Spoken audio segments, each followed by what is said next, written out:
नमस्कार दोस्तों, आपका हमारे YouTube चैनल एग्रीकल्चर टेक्निकल ज्ञान पे हार्दिक स्वागत है, अभिनंदन है, वंदन है।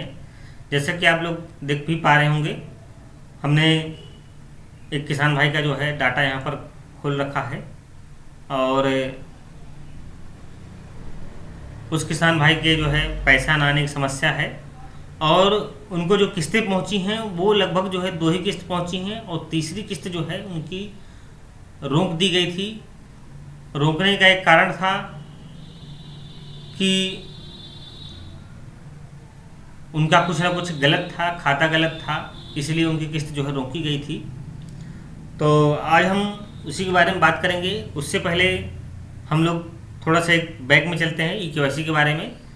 तो जैसे कि आप देख पा रहे होंगे, पोर्टल पर जो है ई-केवाईसी यहाँ पर लिखा भी है कि ई-केवाईसी जो है सभी किसान भाइयों को अनिवार्य है। बिना ई-केवाईसी के आपके खाते पे पैसा नहीं जाएगा, क्योंकि 11वीं किस्त जो थी बिना ई-केवाईसी के जो है भारत सरकार ने पैसा दे दिया था, लेकिन 12वीं किस्त जो है आपकी बिना ई-केवाईसी के नहीं जाएगी। तो आप ई-केवाईसी 2 प्रकार से कर सकते हैं, या तो ओटीपी बेस्ड से या तो बायोमेट्रिक बेस्ड से। बायोमेट्रिक कराने के लिए आप जो है आपको सीएससी सेंटर पर संपर्क करना पड़ेगा। ओटीपी अगर बेस्ड से आप अगर ई-केवाईसी कराते हैं तो आपको जो है घर बैठे ही आप ई-केवाईसी कर सकते हैं।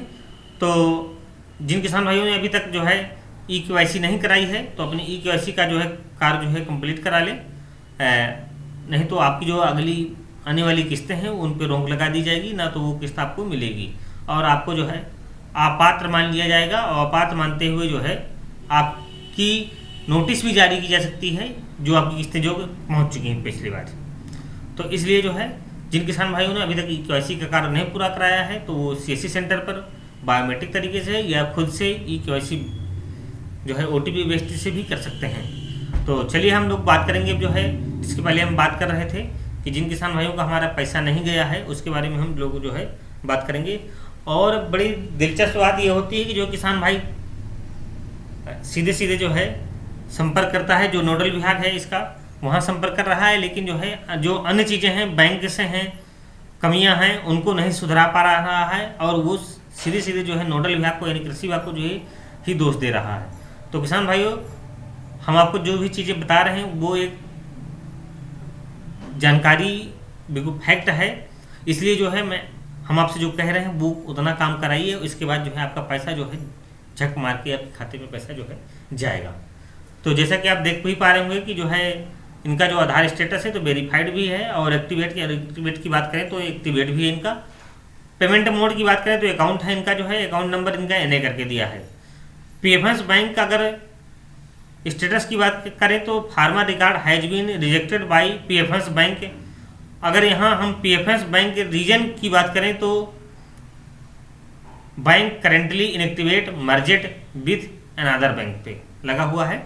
यानी इसका कहने का मतलब ये है कि बैंक जो है आपको जो बैंक है वो इस समय करंट में जो है इनएक्टिवेट हो गया है और वो मर्ज हो गया किसी अन्य बैंक पर, इसलिए जो है आपका पैसा जो है आपके खाते पे नहीं जा चुका है। अगर हम इनकी स्टेटस की बात करें तो स्टेटस में इनके जो है पेमेंट मोड, बैंक का नाम, credit account, credit date, UTR number, transaction failed का रीजन, एप्टिव पेंडिंग का रीजन। अगर हम इनकी इंस्टॉलमेंट की बात करें तो इंस्टॉलमेंट का फर्स्ट इंस्टॉलमेंट जो है इनका पहुंच चुका है, सेकंड इंस्टॉलमेंट ही पहुंच चुका है, लेकिन थर्ड इंस्टॉलमेंट में आप जैसे कि देख पा रहे होंगे कि third instalment payment stopped by state on request district यहाँ पर दे रखा है। जो थर्ड इंस्टॉलमेंट था इनका जो है वो पेमेंट किया गया था, वो भी किसके द्वारा, डिस्ट्रिक्ट के द्वारा, जब रिक्वेस्ट की गई स्टेट गवर्नमेंट से कि इनका पैसा जो है रोक दिया जाए। रोकने के कारण ये था कि जो आपका जो पैसा था आधार पे बेस पे पैसा जा रहा है इस समय, और जो आपका पंजीकरण हो रखा है वो आधार बेस पे ही पंजीकरण रखा है। आपका पंजीकरण में मान लीजिए आपका चुनवाद लिखा है तो चुनवाद में जो आधार कार्ड में आपकी फील्ड है वही जो है नाम आपका पंजीकरण भी फील्ड होना चाहिए, वही नाम आपका बैंक पासबुक में भी फील्ड होना चाहिए। लेकिन अब समस्या ये है कि किसान भाई जो है आधार कार्ड में अपना नाम जो है दूसरा रखाता है, पंजीकरण पे दूसरा फीड है और उनका खाते पर और खतौनी पर उनका दूसरा नाम फीड है। तो यहाँ जो है ये जो पीएम किसान का जो पैसा था ये आधार बेस जा रहा था, तो आधार बेस में बहुत सारे किसान भाइयों को जो है नाम जब पंजीकरण और आधार पर गलत था तो लोगों ने जो है आधार के अनुसार अपना नाम चेंज करा लिया अब चेंज कराने के बाद जो है बहुत सारे किसान भाई हमारे, उनका जो है पंजीकरण से और आपके खाते के नाम से मेल नहीं कर रहा था। मान लीजिए आपका श्री चुनवाद नाम है और आपका खाता जो खुला हुआ है चुनवाद श्री के नाम से खुला हुआ है, तो उस कंडीशन पे होता क्या है कि जो जब डाटा यानी जो कोई भी पैसा जब भारत सरकार देती है तो उसकी चेकिंग करने के लिए स्टेट गवर्नमेंट को देती है उस डाटे को, और उस डाटे को स्टेट गवर्नमेंट ने संबंधित जो है जिले को देती है। जब जिले को डाटा दिया जाता है तो उस डाटे को जो है चेक किया जाता है एक बार पैसे देने से पहले। तो उस समय जो है जब आपका चेक किया जाएगा डाटा जो है मिलान किया जाएगा, जो आपका पंजीकरण में ना जो है नाम फीड है और जो आपके खाते पर नाम फीड है। वहाँ पर 2 प्रकार की लिस्टें आती हैं ऑनलाइन, और जब ऑनलाइन लिस्टें में चेक किया जाता है कि चुनवाद लिखा था और खाते पर श्री चुनवाद लिखा हुआ है और यहाँ पर जो है जो पंजीकरण में है चुनवाद श्री लिखा हुआ है, तो उस समय जो है आपका पैसा जो है वहीं स्टेट गवर्नमेंट को रिक्वेस्ट कर दी है डिस्ट्रिक्ट के द्वारा कि इनका पैसा रोक दिया जाए और इनको पैसा जो है न दिया जाए। जब रुक जाता है तो ये जो चीज़ें हैं आपकी payment stopped by state and district request of district की जो है उस समय ये चीज़ लिख के आ जाती है फिर महीने 2 महीने बाद। तो जिन किसान भाई में अगर ऐसी जिसकी भी समस्या हो तो अब तो ये चीज़ें नहीं रह गई हैं, payment stopped by state and request of district वाली तो समस्या नहीं रह गई है। अब आपको करना क्या है कि यहाँ पर आप जैसे कि आप देख पा रहे होंगे जो है कि यहाँ पर साफ साफ लिखा रखा है कि यहाँ पर साफ साफ लिखा हुआ है पीएफएस बैंक स्टेटस का जो है आप देखेंगे कि यहाँ पर लिखा हुआ है farmer record has been rejected by PFS bank. उसके सामने आप देखेंगे कि पीएफएस बैंक रिजेक्टेड का रीजन भी लिखा है, तो bank currently inactivate merged with another bank पर। तो आपको सीधी सीधी जब ऐसी कंडीशन आपके पास हो तो आप सीधे अपने बैंक पर संपर्क करें और बैंक पर संपर्क करने के बाद आप उनसे कहें कि सर हमको अपने खाते पर एनपीसीआई के नियमों के तहत हमें आधार लिंक कराना है, यानी सीड कराना है ना, ठीक है। तो वो आपको एक फार्म देंगे और फार्म के साथ में आप आधार कार्ड की फ़ोटो और अपने जो खाते की जुड़ी हुई जानकारियां हैं उस फार्म में आप फिलअप करेंगे।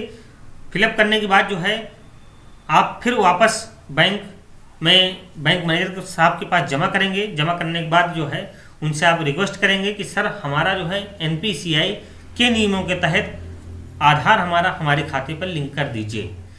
एनपीसीआई का मतलब होता है national payment corporation of India.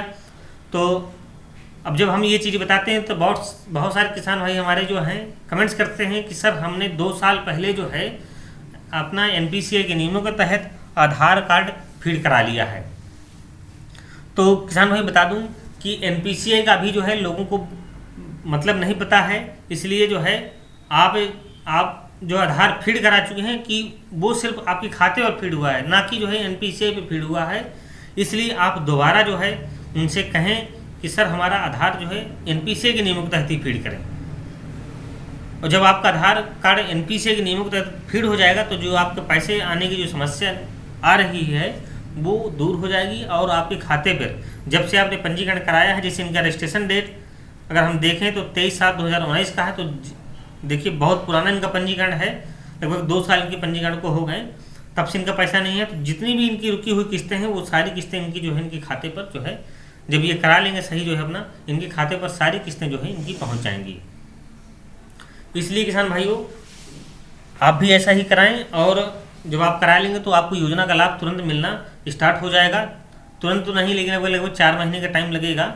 इसलिए आप एनपीसीआई के नियमों के तहत जो है अगर आपके बारे में ये समस्या है तो आप भी एनपीसीआई के नियमों के तहत जो है अपना आधार कार्ड फीड कराएं अपने खाते पर। जब आप फीड करा लेंगे तो आपका पैसा जो है वो खाते तुरंत जो है पहुंच जाएगा।